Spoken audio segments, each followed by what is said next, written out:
Is your name in the book of life? Are you sure you're going to heaven? Are you prepared to meet God?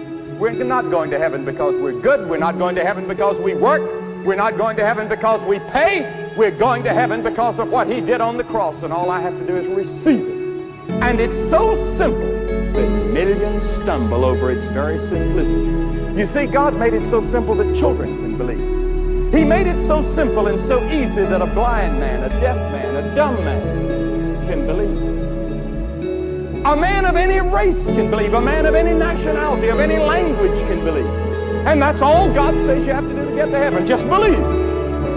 Now that word believe is a little more than maybe you think it is. It means commitment. It means surrender. It means that I give everything I have to Jesus Christ and trust him alone for my forgiveness and my salvation. It means that the moment you receive him, your name is written in the book of life.